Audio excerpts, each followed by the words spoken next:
Sizlarga pardani skladkasini hisoblashni o'rgataman.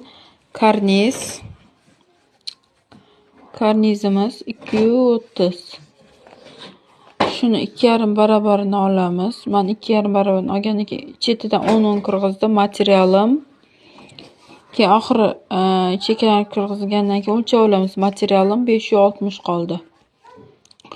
Keyin 560 materialdan karniz hisobini olib tashlaymiz. 330 qoladi.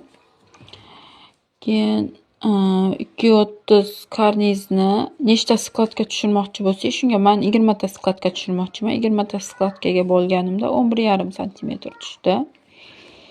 Keyin ortiqcha karnizdan tashqari ortiqcha 230 chiqqandi. Shuni ham 20 ga bo'lamiz. Karnizni necha skladga tushirishga bo'lsa, buni ham shunga bo'lamiz. Bir xil bo'lishi kerak. 20 ga bo'ldim. 16,5 chiqdi. 2 yonga ketgan uchun 2 ga bo'lamiz. 8,2.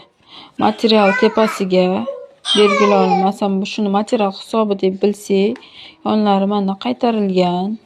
Shu joydan shu yergacha 8,2 va bu yerdan bu yerga 11,5. Bu yerga 8,2 va bu yerga bitta emas, ikkita qilamiz.